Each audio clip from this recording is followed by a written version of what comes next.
right, well, let's get started. So, as you guys are here, it's the state of the manga industry in 2023. That's what our panel is on today. My name is Dan in real life, but online I go by Profitaku. I run a YouTube channel, and I also have an Instagram, as you can see. Go ahead and check out those handles whenever you have a chance. A little bit about me. I've been an anime fan all my life, but I just started collecting manga in 2019, once I kind of figured out that was actually a thing. And then I started the YouTube channel around 2021 to kind of just get started in the community. And I do reviews and hauls and discussion videos just like this one. The state of the manga industry is something that I've been really looking into the last 3 years, especially at the start of the pandemic when things really started to change in the industry. And it's been really curious to see publisher reactions based on all the issues that arose with the pandemic, how we're kind of going away from that. So that's what this panel is about, and I want this to be more of a discussion type of thing. So I have talking points and everything like that, but please feel free, if you have a comment, if you have a question, just go ahead, just throw your hand up in the air, and we'll just create kind of an open dialogue, but we will have time at the end to discuss and have questions and stuff like that as well. So I do have about a 2,000 volume collection over at my house, and I am very open to reading all different types of genres from all different types of publishers. But just a little bit about me, these are my 3 favorite manga of all time. Space Brothers is my number 1, Gakko and Babysitters is number 2, and GTO is number 3. I have a pretty weird top 5, so it's not very standard. So if these are not on your radar, I highly recommend it. So let's start with the first big question, which is, will the bubble burst? And in other terms, what we've seen in the trajectory of the manga industry in the last 3 years, is it an outlier, or is it going to eventually explode and we're going to go back to pre-pandemic levels? And the simple answer to this is no, it's not. But the next question that we need to ask is that, will we see the same amount of growth that we saw between 2020, 2021, and 2022, or will it eventually go away? So looking at the growth during the pandemic, which you can kind of consider the pandemic years between 2020 and 2022, the AJPEA, and that stands for the All Japan Magazine and Book Publishers and Editors Association, reported an increased earnings of 23% across the board for both digital and physical manga in 2020. So we're just talking right at the start. And the printing industry, manga industry, at that time hit a whopping $2.55 billion.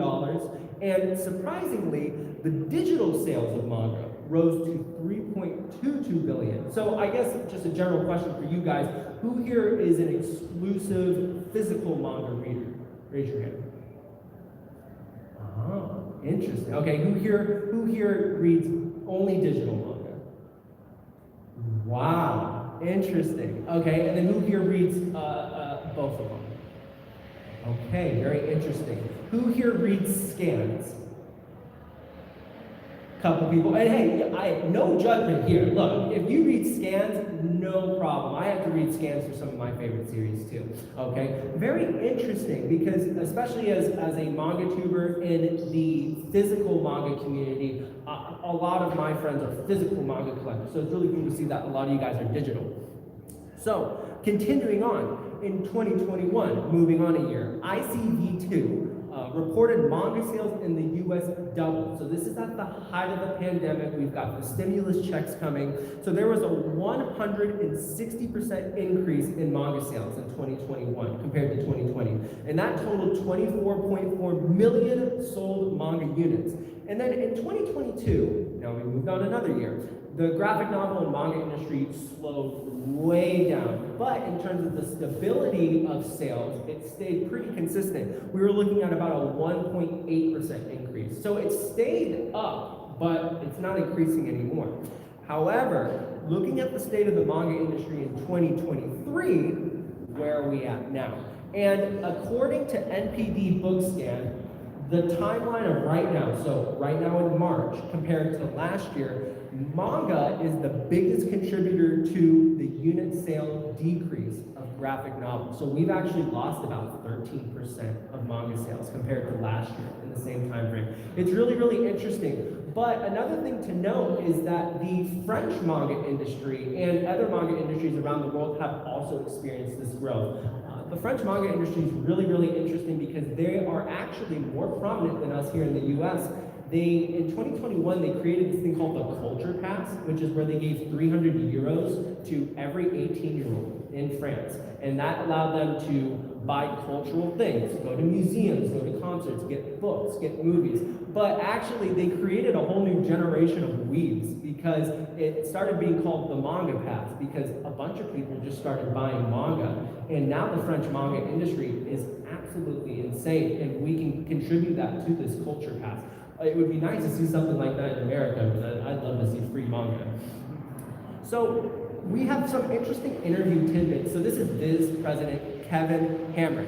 And Kevin Hamrick talks about the manga industry in 2022. He says this: the company is seeing much higher manga sales in the time frame of 2022 compared to that of 2021. The growth rate is slower, like we talked about, 1.8%. However, manga accounts for about a quarter of the overall book industry in the US. So who here shops for their manga, or if you're doing digital or physical, you just do it online?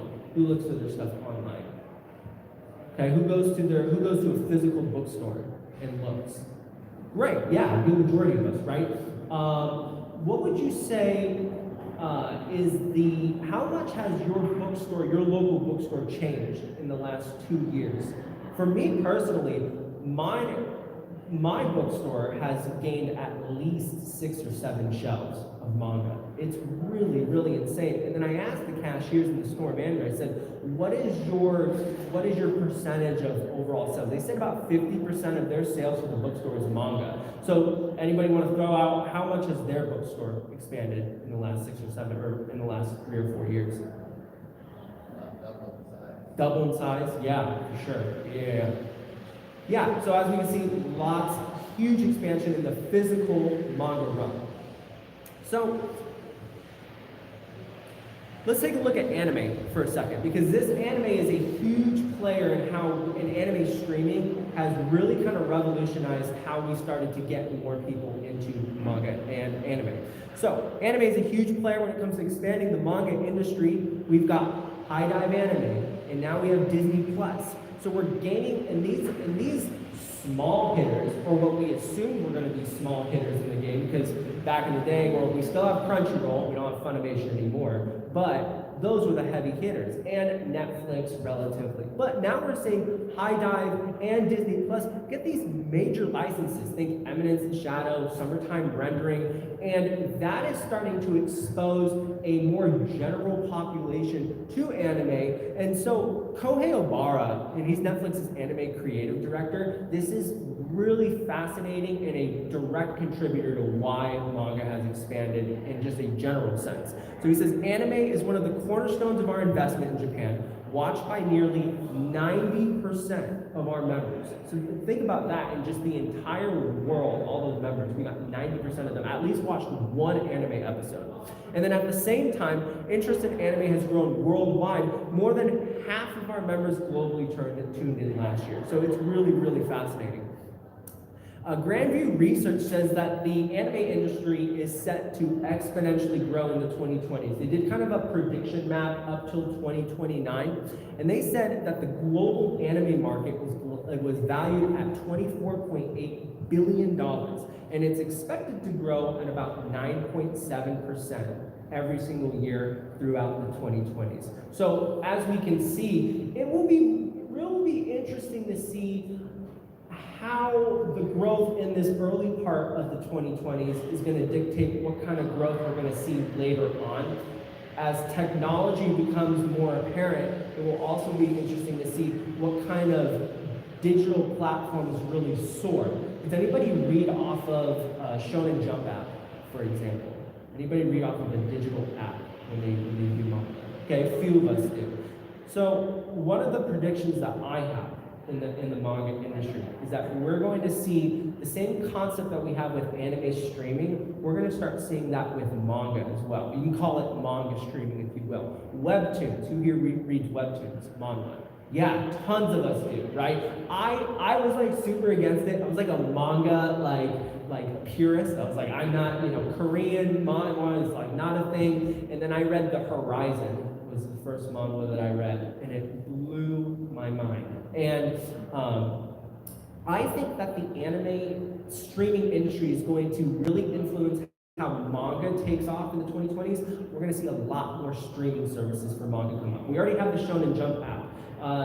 If anybody is interested in Kodansha's simul-publishing chapters on Crunchyroll, they just got rid of that. So you can't get any of Kodansha's stuff anymore online unless you just buy the physical volume digitally.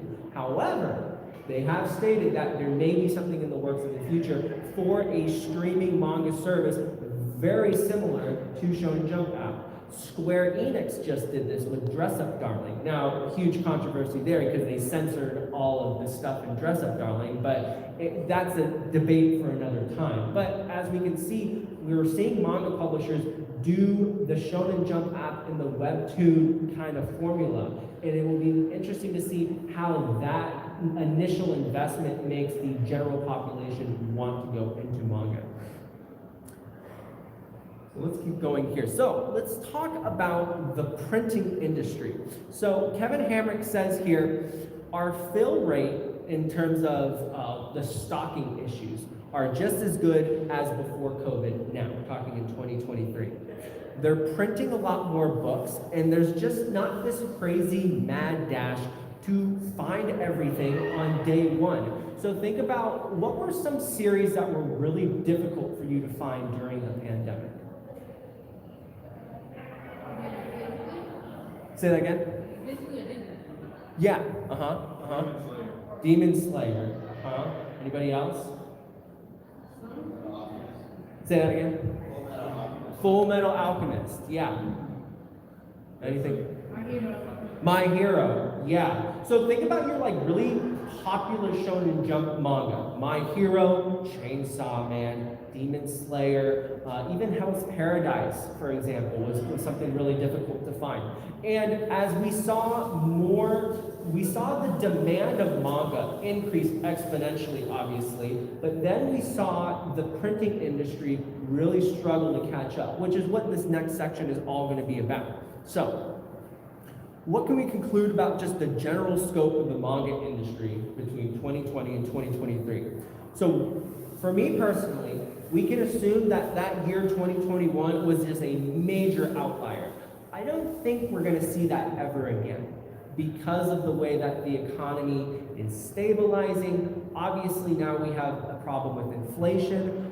People don't have that money to spend anymore, but the overall health of the manga industry is quite strong, and we're seeing publishers take a very strong initiative into making sure that they give the people what they want. So, and the stocking issues that we encountered during the pandemic are basically gone now, and so you can feel rest assured that we've caught up and we're going to get what we're going to get.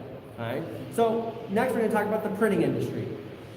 So in this section, we're going to answer two questions. What were the issues presented during the pandemic that led to the great manga shortage in 2021, and what were the ramifications of this? So like I just asked you, what was series that were hard to get during the pandemic? And that was literally the year 2021. We had this idea of FOMO, and FOMO is fear of missing out. Everybody's talking about manga. Everybody's at home. Everybody wants to get manga. And then you look and everything's out of stock. So there was an article that was the main part of this section here. It's called The Great Manga Shortage in 21, and it actually discusses what the issues were. So the Great Manga Shortage in 2021 was a domino effect of problems that started before the pandemic. So as the demand for shipping boxes and packaging continued to increase, as people had to buy stuff online because you couldn't go outside anymore, you saw this increase of consumer demands moving online from physical stores. And so because of this, we saw paper mills who were prioritizing printing books, printing manga. They actually switched their focus to cardboard printing. So they started printing more boxes instead for like conglomerates like Amazon, for example. And so then we got this huge funnel effect because we have these plants that are moving a different direction, and we don't have publishing plants or plants that are able to publish and create manga. So consolidation over the past few years of the US printing industry was just absolutely insane because of social distancing measures. So we lost workers, and so because we lost workers, we lost the ability to make the manga. But then in the second layer, when we have all the different paper mills and stuff like that, they switched to cardboard. So then we lost a section of that. And then we have the group of paper production plants that are making books. Well, only a sliver of them are actually making manga because we still have other books to make too. So it's this funnel effect that trickles down to the bottom, which is the spout, which is barely anybody was producing manga anymore at this rate.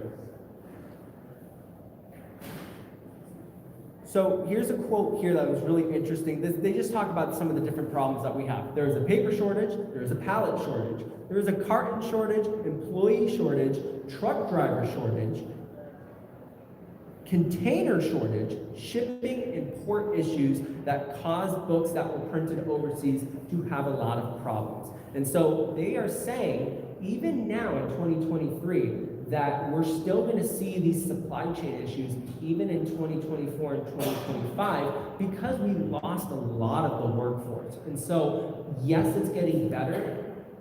Is it going to be back to what we had pre-pandemic? I don't think so. Will that fear of FOMO ever go away that we didn't used to have pre-pandemic? I don't think so. Back in the day, right when I first started collecting manga, before the pandemic hit, I just remember it being so easy to find things. So easy. You just, even the small stuff, like Yu Yu Hakusho, the older stuff, the classics, Slam Dunk, even One Piece. You just go online, it's in stock at 5 different retailers, pick your poison. And when the pandemic hit, it was gone. It was gone. And it still is gone because even when you go on websites now and you see out of stock, there's that FOMO. When is it going to come back? And we'll talk about that a little bit later because that's just something really important to understand is knowing where to go to find out when things will come back in stock. So in 2023, we've seen stock stabilize, we've seen inventories that are pretty close to pre-pandemic level, and we've seen this in the last 5 months as publishers have moved from keeping up with their current releases to printing older series. So that was something that Viz and Yen Press and Kodansha and Seven Seas all explicitly stated, like back in 2021 and 2022. They said our priority is to keep up with what we currently have licensed because they have an agreement with those licenses in Japan to keep going. So their priority was not the completed series. Yeah, they have the license to print it, but they don't have the obligation to keep up with the release, which was the big thing. And one of the things that we saw go away in the manga industry in the pandemic was box sets. Who here collects box sets? Not a lot of us, that's okay. Yeah, a few of us do. So box sets were huge. Okay? And they were like, forget it. We're not printing box sets anymore. It's way, the volume load or the order they put into these warehouses, which is way too big because a box set's like 20, 25 volumes. So, they're not going to be putting in an order of 100 box sets when they need to fulfill their current license obligations. And so we saw those go away, and just now at the end of 2022, we're starting to see those come back. So if you've had your eyes on starting a manga collection, now is a great time to do that if you're looking for box sets on a cheap price where you can get a big bulk of series for your collection. So the next question that needs to be addressed is some of the reprints that we had, okay? In the last 2 months of 2022 into the first few months of 2023, I like to call it reprint alley. We're finally seeing publishers start to go into their older catalog and give I would say the older connoisseur of manga, not the kind of the guy who's starting manga for the first time, but they're giving us the series that we really want. So some of the reprints that we've had as of late, Slam Dunk just reprinted last month. Yu Hakusho, Yona of the Dawn, Nana, Emma, Yu-Gi-Oh just reprinted last month. Lucifer and the Biscuit Hammer, Banana Fish, The Case Study of Vanitas. So all of these series that are really true classics, staples in our community, have been reprinted. So if you're looking for an older series, all of those that I listed are ones that I highly recommend, and I highly recommend you get on that train because the reprints are strong. The inventory levels are really high. When those get depleted, there's that case of FOMO. When are we going to get it back? I don't know. Hopefully it's stabilized to that point, but that's why we have to address this now. The reprints are here, you have to capitalize on it because we just don't know what the future holds. Maybe in like 3 years we'll come back here all together and we'll say, hey, reprints are not a problem anymore. But because we've lived in such instability for the last couple of years, we just don't know. So the next question that we're going to talk about is the ramifications of the manga shortage in 2021 and what has happened in our industry in the last 2 years. So the first thing that we saw was outsourcing of manga. So with printing presses and factories being repurposed, ceasing function, right, they're not making manga anymore, we saw publishers outsourcing their manga to other countries to fulfill the demand. So what we saw, for example, Viz Media outsourcing their manga to Italy. So the picture up on the screen is actually from a good friend of mine, the Manga Sloth, and he's showing a comparison between the My Hero Academia box set, which is the one on the top, and then the American printings on the bottom. And actually, you can get a My Hero box set at one of the booths out there. But those are the Italian prints, and then you've got the American prints. And I actually brought some manga today after this panel. If you want to come up and feel and look at the differences, please feel free to. But it's really interesting because there's quite a big difference in the feel of Italian prints versus American prints. And then we also saw an outsourcing of manga to Asian countries as well. South Korea, China, Hong Kong. We saw this with different publishers. We saw this with Yen Press. We saw this with Seven Seas, a little bit with Kodansha. But yeah, those have their own set of problems as well. Not necessarily problems. Let me rephrase that. It's different. Different isn't bad, but it's different than what we're used to. So there's a couple things to think about when we're talking about this outsourcing of manga printing. So we have different page quality. Okay, sometimes the paging is thinner, sometimes the ink is bleeding through. Sometimes the page quality is better. It's a more bright white, so the ink pops out really more. We see this a lot with the Asian countries, specifically with South Korea, which is really, really interesting. But with Italy, for example, the paper quality is really, really weird. We see this with the covers of the manga.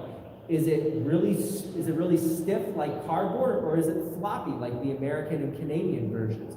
That's a big issue for people. Is the binding different? Bindings from overseas are super, super tight. So the way that you open the manga feels really weird. You feel like you're gonna break the spine. That's something to be aware of. American and Canadian printings, the spine's a little bit more loose, so you can be a little bit more aggressive with how you handle your physical manga. Is this all a big deal? I'm stating all these things, is that a big deal? Of course not. You know, peaches and tomatoes, you know, it's just different, it's different things, right?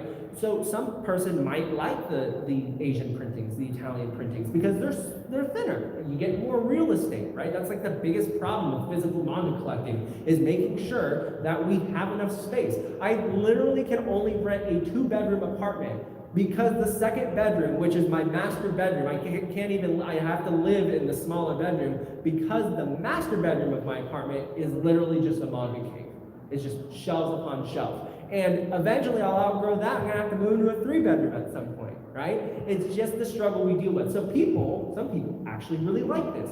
Some people don't though. And so it's really interesting as you continue your manga collecting journey to know that outsourcing of manga is here to stay, because the demand of manga has changed in the last 3 years. So we have to make sure that we have our due diligence in making sure that we get the the actual product that we want. Some people really want continuity in their sets as well. They want all American prints. They want all Italian prints. Looks a little weird on the shelf when you have one thin volume, one semi-thick volume, one thin volume. So that's why I brought it up today. If you want to start a physical manga collection, if you're starting one, it's just something to be aware of in the manga industry in 2023.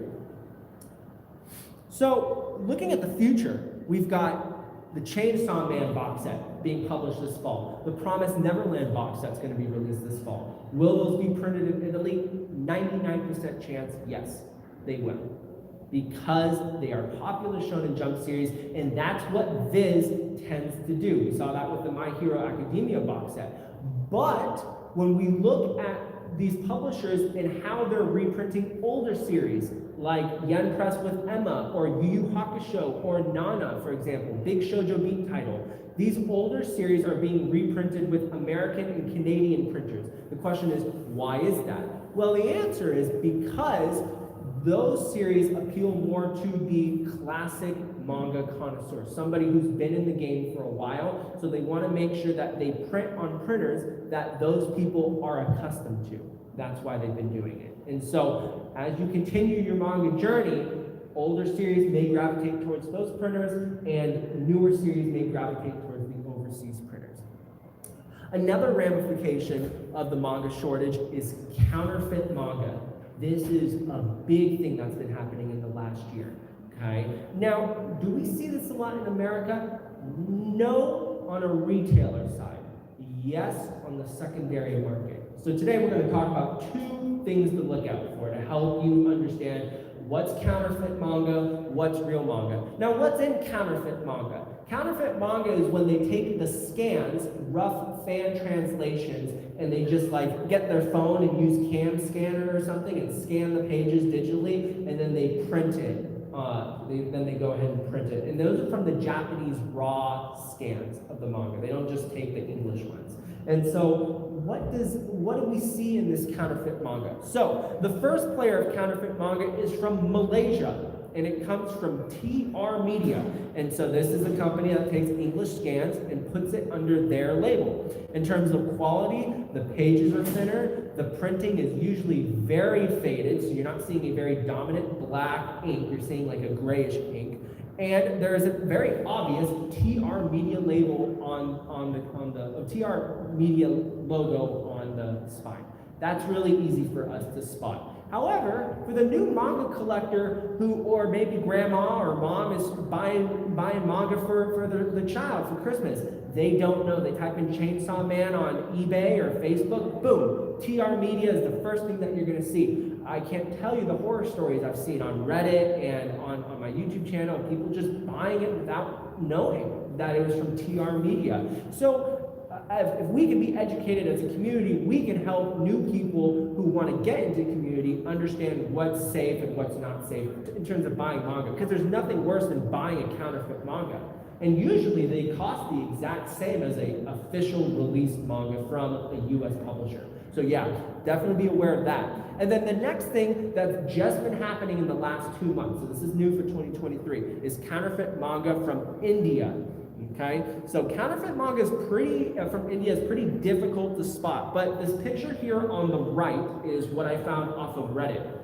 And what you're going to see thinner spines, and for Chainsaw Man specifically, look at the font difference in the title. It's very minute, but you can see it.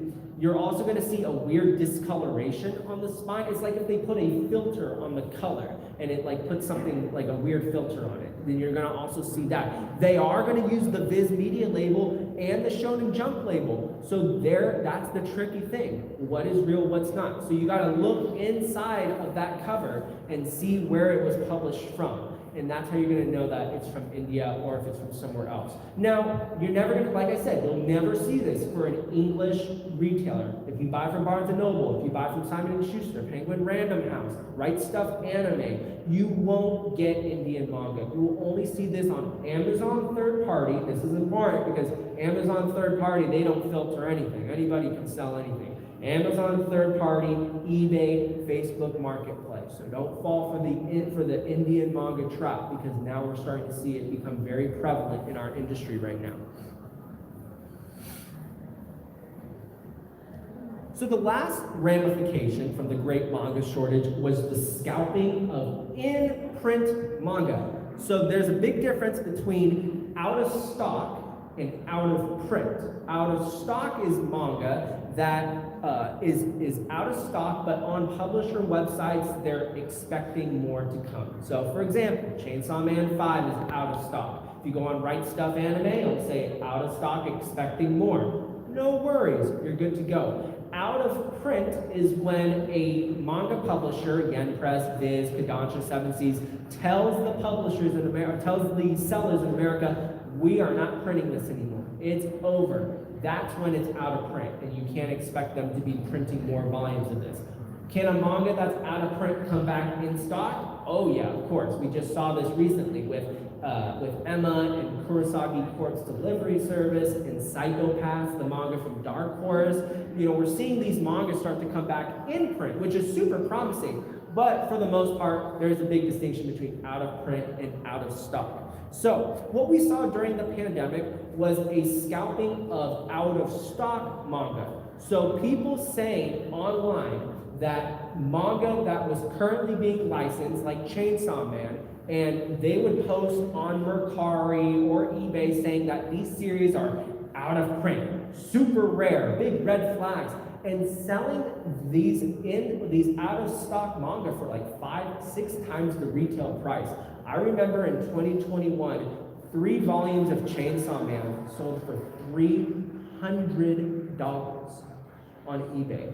300. And then there were 5 different auctions going on, all above $200. And I was like, that's when I started making the State of the Manga Industry video, because I was like, we have to do something about it. We have to educate more people so that it stops. Now, is this basically gone? Yes and no. It depends on the series. I think people are educated enough to know that general Viz Media Shonen Jump series are not going to go out of print anytime soon. The Assassination Classroom, Promised Neverland, those aren't going to go away anytime soon. Hell's Paradise. Now, some of the weirder series, yeah, you just don't know. You just don't know. You kind of have to just go, okay, well, do I buy it now, or do I wait a little bit later, get a better price, or maybe it goes out of print? We just don't know. But in general, I think we've educated our community enough to understand why scalping is bad and what to look for with scalping. So out of print versus out of stock. Tell your friends about that, because that's very important when making decisions about buying manga. So this last section here, and we've got about 13 minutes left, so this is good. So this last section is going to focus on the 5 major manga publishers in the North American manga industry. We got Viz, Kodansha, Yen Press, Dark Horse, and 7 Seas. What I personally think about them and what I think their trajectory is in 2023 as we look forward into their publishing. So, Viz Media, so that's the company that does all the Shonen Jump stuff. They continue to bring stability in the market, and they continue to bank on their formula of publishing Shonen Jump titles and putting out the hot stuff in Japan. When you look at manga sales lists from every single year, Shonen Jump manga is still in the top 10, easily. Demon Slayer is continuously in the top 10, which blows my mind every time. I just don't, I can't fathom it. So if you love Demon Slayer, you can come attack me after this, okay? But, you know, Chainsaw Man is still in the top 10. I sold that off too, by the way. You know, like it's just what it is. But Viz is continuing to be at the forefront. They will continue to be at the forefront in 2023 with their Shonen Jump title. They've got a lot of really cool stuff releasing. Looking at Kodansha, Kodansha Comics is taking their most popular series in the manga industry, stuff that they really banked on in the last 10 or so years. They're reprinting them in 3-in-1 large omnibus formats. So if you're looking to get really cool Kodansha series, their best series, if you see it in a large omnibus format, you know it's going to be really good. I've tried a couple of those omnibuses. High quality, and all those series are really, really good. So highly, highly recommend what they're doing over there with those 3-in-1s. They're also taking a lot of their digital manga, because Kodansha is known as digital jail. They like to digitally license their manga before they physically publish it in English. They're taking a lot of these digital manga and actually starting to finally publish them in a physical format, which is great. So will we see more of that in 2023? We saw that with Blue Lock, the big soccer manga that's just huge right now. We saw that with the shoujo manga, a condition called Love. So we're starting to see Kodansha kind of open their hearts and giving us what we want. Hopefully we see that more. Hopefully we see that with Space Brothers. That's my favorite manga that's in digital jail right now. Yen Press is a huge player in the market right now.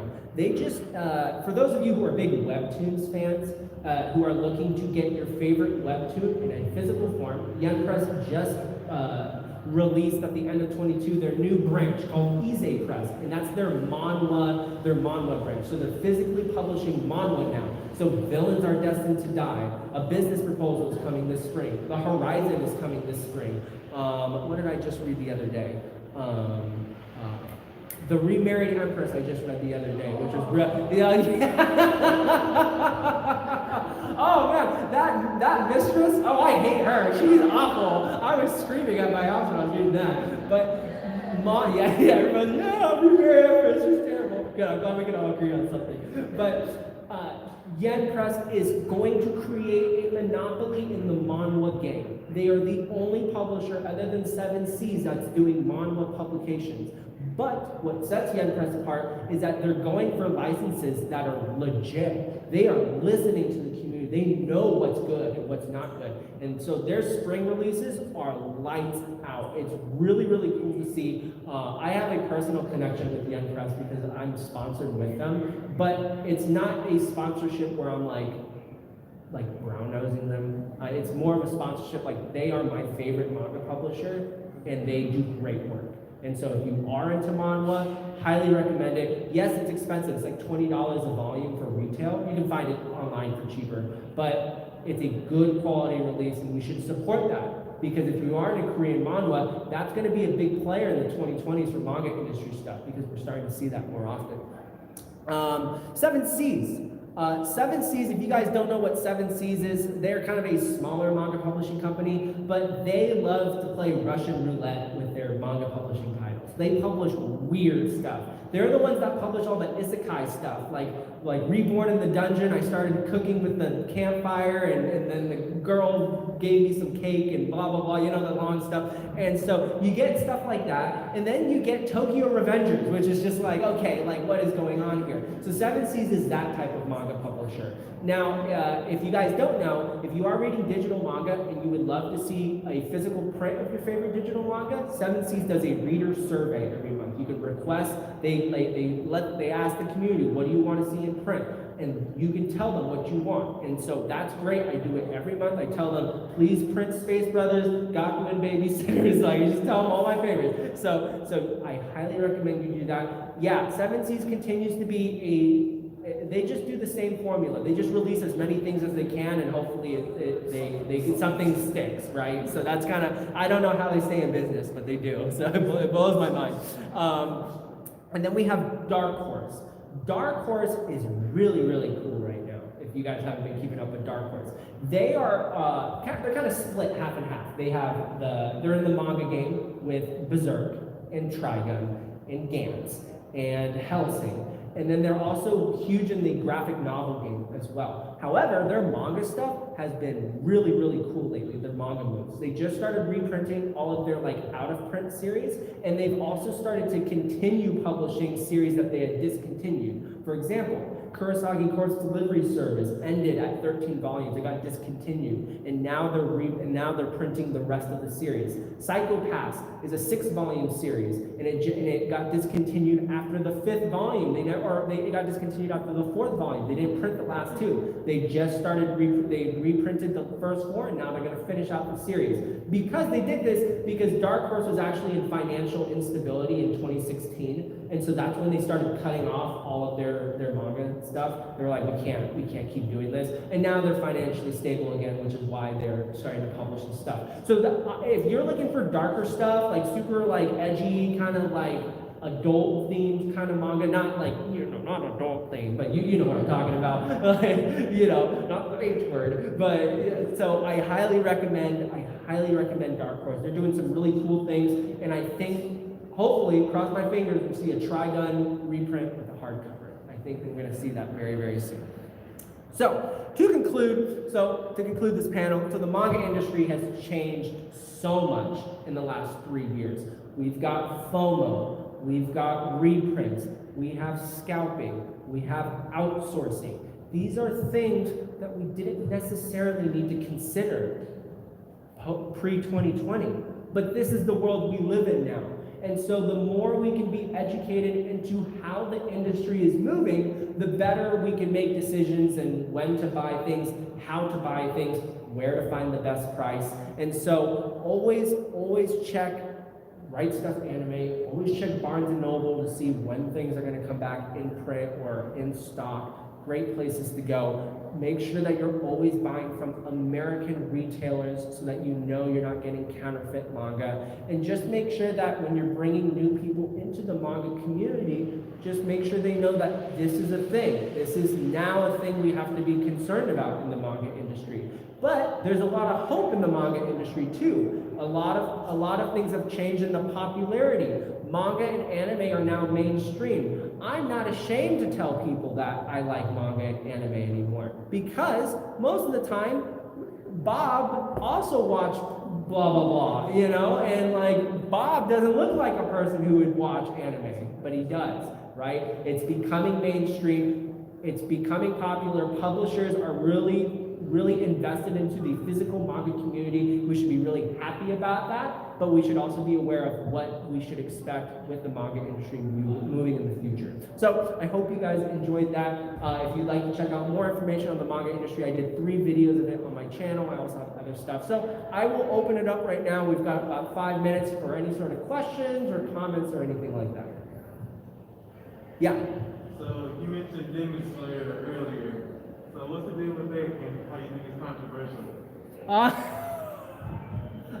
I think Demon Slayer is a lackluster story that was carried by the animation. I disagree. I really like the story. I'm not saying that the story's bad. I just think that the direction that the story takes is really weird. I'll give you an example. You know, the story's going like this. The story's going, I won't say any spoilers, but the story goes like this, and then the next arc happens, and then it goes like, instead of doing this, it goes this way. And I'm like, why? It's not going to help move things forward. I'm very confused. The story should just do this. And so that was my issue with Demon Slayer. I'll be curious to see how the Swordsmith arc, Village arc, goes. I didn't watch that movie in theaters because that was a cash grab. But I will watch Demon Slayer to the end, and I will throw my opinion eventually on the YouTube channel when it comes to it. It's a good question. Yeah. Any other questions about or comments? Yeah. Do you have any notes about books regarding digital manga? Because I know that I primarily read digitally. In terms of what? Where to find them, like your best sources.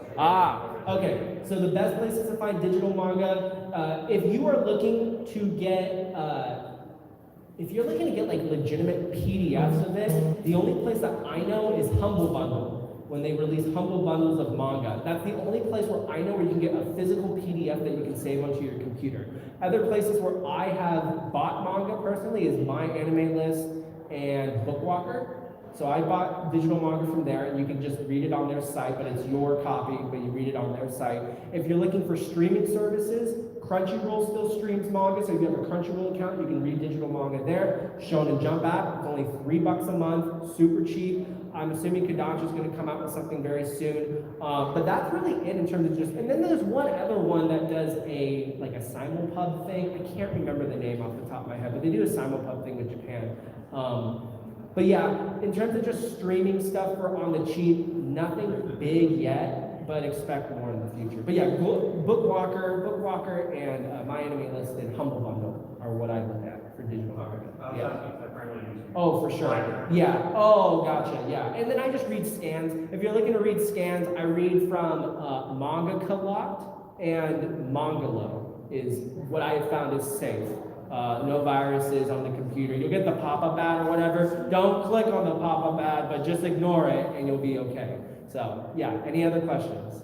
Any questions or comments? Yeah. Do you have any recommendations on if you have extra, like you wanted to like sell those or like give them to other people. Ah, like reselling manga. Okay, great question. So I buy and sell manga all the time. I'm like because I just have to, I have content for the channel and stuff like that, and I don't like manga.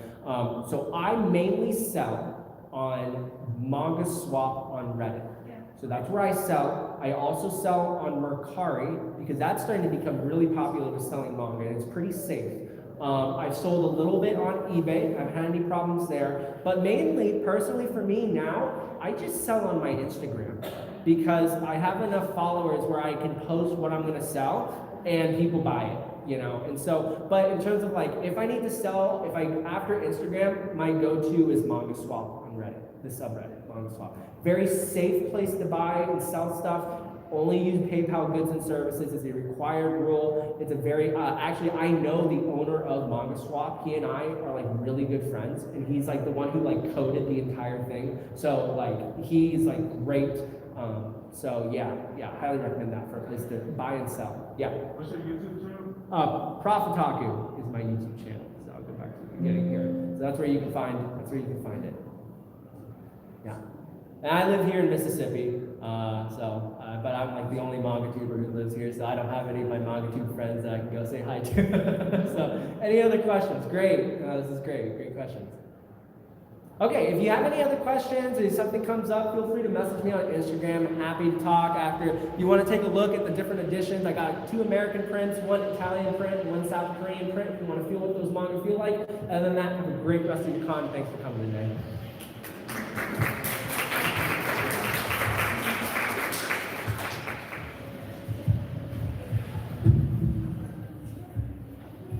Hey. In Yeah. between American and Italian? Yeah, so this is Slam Dunk. So that's got volume 1 is the Italian, volume 31 is the American.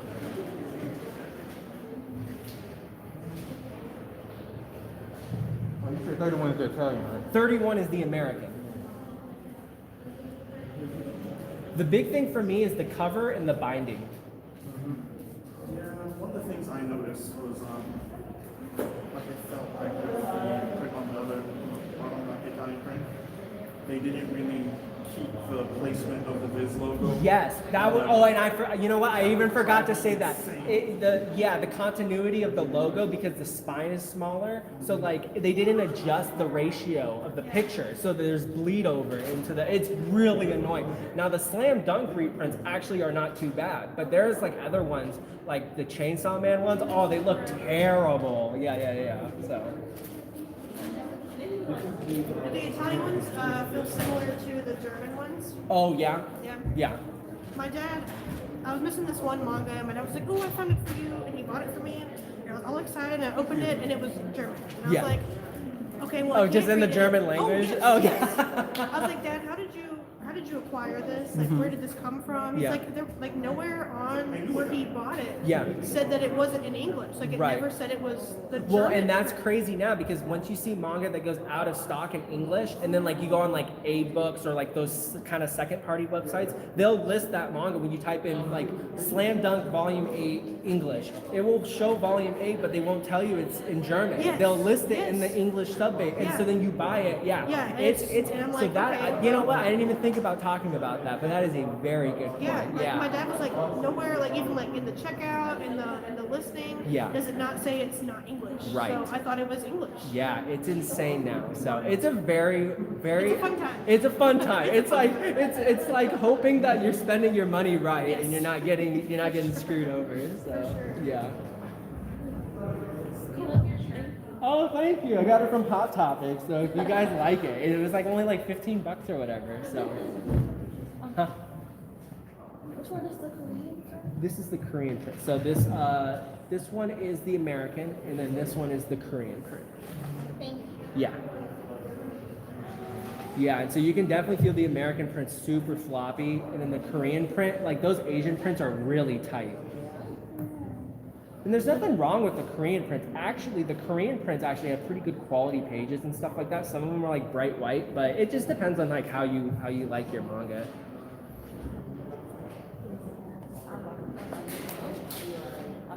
All right, guys, I'm heading off here. So thanks for watching the live stream. I'll talk to you guys later.